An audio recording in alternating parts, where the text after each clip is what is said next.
In China, farmers raise millions of snakes yearly for meat and products, while in Zhua and Australia, invasive snakes disrupt ecosystems but are rarely eaten.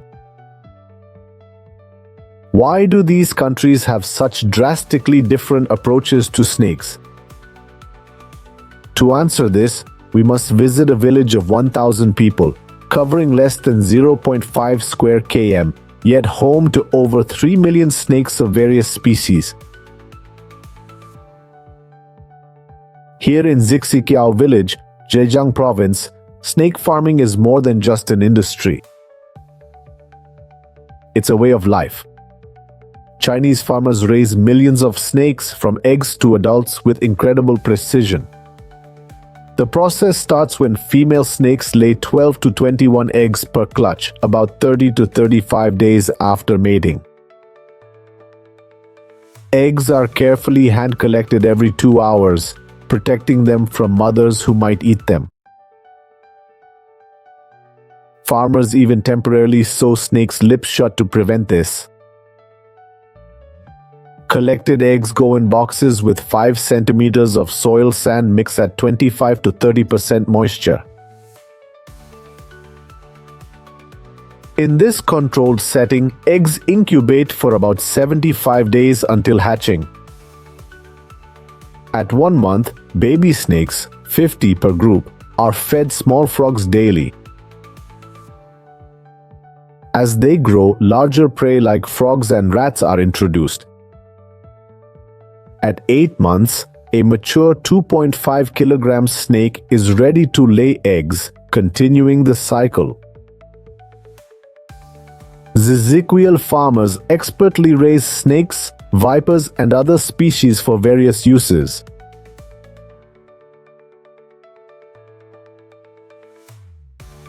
Snake meat, high in protein, is a Chinese delicacy and sometimes seen as an aphrodisiac. In fact, China processes about 14 to 18 million pounds of snakes yearly, with 40% ending up in kitchens nationwide. The meat is carefully separated from skin and bones, cleaned and inspected to meet quality standards for both domestic use and export. In local markets, snake meat is sold fresh. A popular dish is snake soup, a southern China tradition where chefs slow-cook the meat with herbs like ginger and ginseng.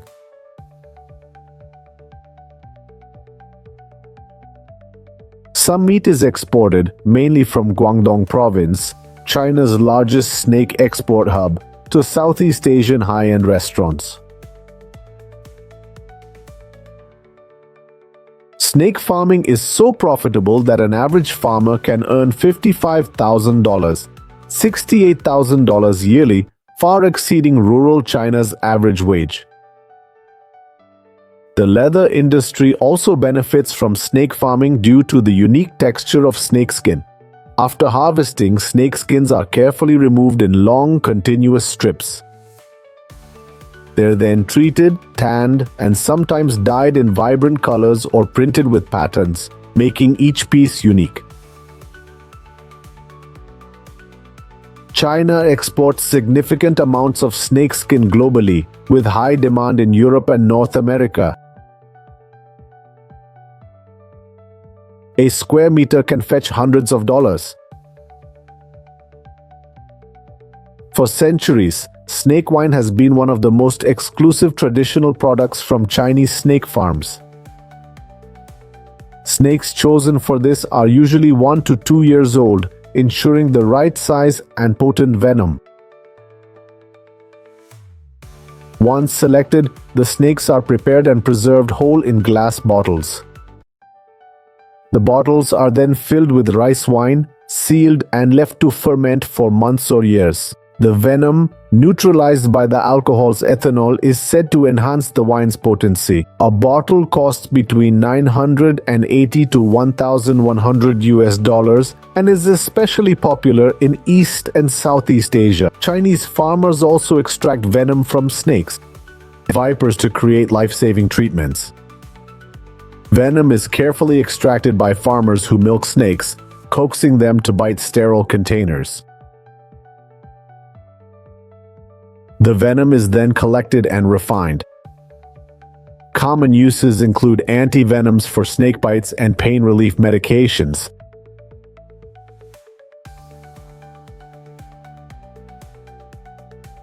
Chinese medicine uses venom to treat arthritis, strokes, and blood clotting issues. The venom industry is lucrative. An ounce of snake venom can fetch over $1,500.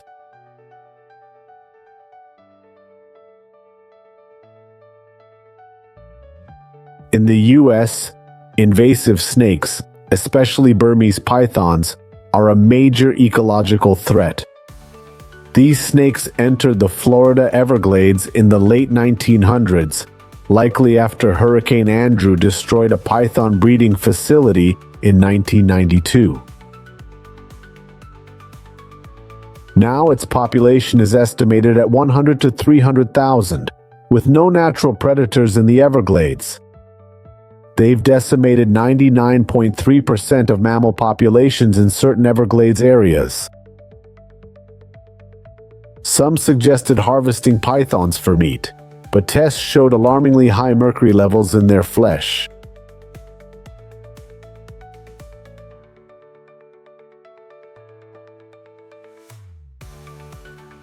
Mercury poisoning can cause severe health issues, especially for vulnerable groups like children and pregnant women. Moreover, hunting and processing pythons isn't easy. Some individuals can reach over 20 feet in length and weigh more than 200 pounds. Currently, only 100 top python hunters are authorized to remove them. Florida's Fish and Wildlife Conservation Commission hosts annual python hunts with cash prizes for most snakes caught.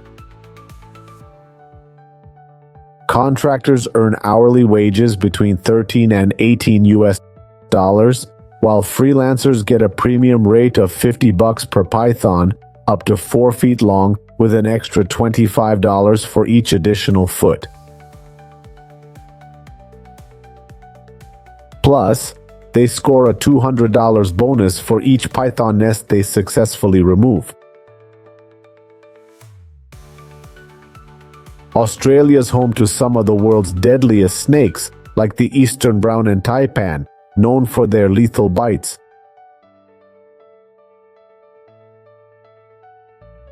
They're common and crucial to the ecosystem, but can be risky for humans and livestock. Eastern brown snakes alone cause 60% of Australia's snakebite deaths. Even non-venomous pythons can grow to 13 feet and weigh 50 pounds, making them scary predators. Australia also faced issues with invasive species like the brown tree snake, decimating native bird populations on Guam's islands. So why don't Australians eat these reptiles to control their numbers? The first reason Australians don't eat snakes is historical. When the French invented canning in the 1790s, some exotic canned goods became popular in Queensland. Dishes like sea cucumber and turtle soup graced tables, but snakes were never on the menu. A second reason is legal. Australia has strict wildlife protection laws. Killing a snake, even on your property, can lead to 5 years in jail or fines up to $77,000. The exception is if a snake is within 100 meters and poses an immediate threat to you or livestock. Usually, snakes prefer to flee. Most bites occur when people try to kill or catch them. Lastly, snakes benefit Australian farmers by keeping the rat population under control, which can destroy crops and spread diseases. Snakes naturally consume about 4,000 rats per square mile annually, and this snake-driven pest control can save farmers up to $2,500 a year, making snakes a valuable ally on the farm.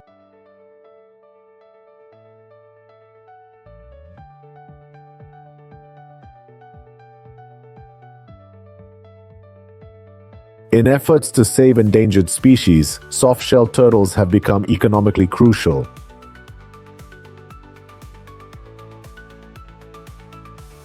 They're intensively bred in artificial lakes for rapid growth and high yield. These turtles thrive in warm Asian farms, mainly raised for meat processing. China, Japan, and Korea are major producers of soft-shell turtles. This turtle is valuable due to its high nutritional content and health benefits. Soft-shell turtle meat is believed to cure fertility issues, cancer, and rheumatism. It's a popular delicacy, especially in southern China. To meet high demand, Chinese farms raise 13 million turtles annually. Each farm has at least 500 square meters to ensure ample space for the turtles.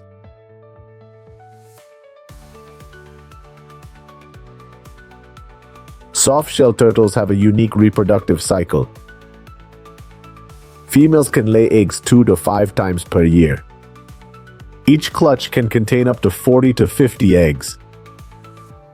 This farm houses about 7,000 baby turtles daily, an impressive number. Soft-shell turtle eggs are placed on trays. A soil layer below removes CO2 released by embryo metabolism. The incubation period lasts about 60 to 90 days. However, human intervention reduces the hatching time to just 30 to 40 days. After collection, the baby turtles are placed in water tanks. This crucial process protects their health, preventing injuries during transport. Post-hatching, the hatchlings are released into the lake to grow naturally. Soft-shell turtles chosen at 2 months should be uniform, healthy, and pathogen-free.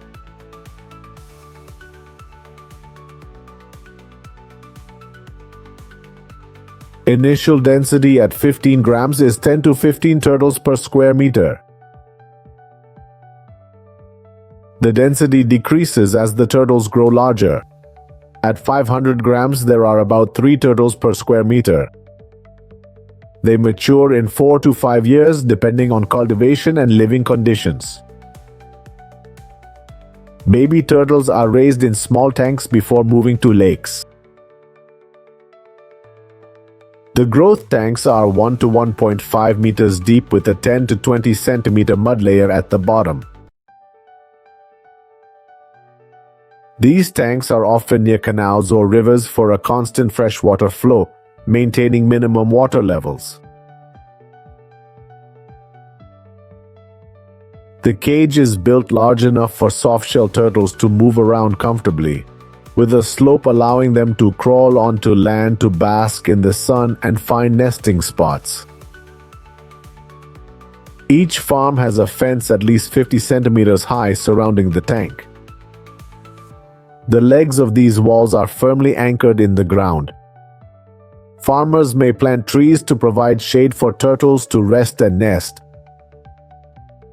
Soft-shell turtles enjoy eating decaying meat. They often compete with each other for prey. Their diet also includes fish, insects, and aquatic plants found in ponds and lakes. Owners can also feed soft-shell turtles specially prepared pellets. This type of food is both practical and nutritious. Soft-shell turtles are fed 2 to 4 times daily, depending on age. Food is served in trays near the tank's surface and monitored regularly to ensure proper feeding. Farmers avoid overfeeding turtles to reduce water pollution, which can lead to diseases. After about 6 months, soft-shelled turtles are sorted to prevent fighting. Males and females are separated when they reach around 500 grams. Soft-shelled turtles are known for their slow growth rate. Typically, they weigh 400 to 600 grams after 1 year. With low density, good food and care, they can reach 1 to 2 kilos yearly. Farmers regularly check cages and fences to prevent turtle escapes. Water changes occur weekly or when it becomes murky. Also, avoid noise and excess handling, as it frightens the turtles. The mortality rate of soft shells in cement tanks is lower than in earthen ones. Soft-shelled turtles come ashore in good weather to bask and lay eggs. They breathe with lungs but can absorb oxygen underwater through skin or membranes.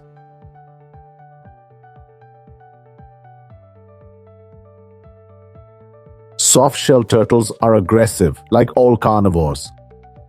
However, they appear timid. They often hide underwater when they hear noise or see shadows. When hungry, soft-shelled turtles may resort to cannibalism. Injured turtles are often brutally bitten by others.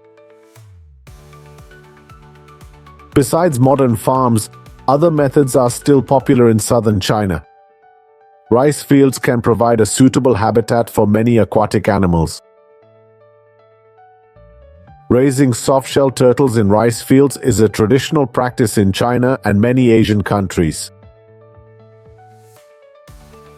Rice plants absorb nutrients from turtle farming wastewater, helping reduce potential pollution sources.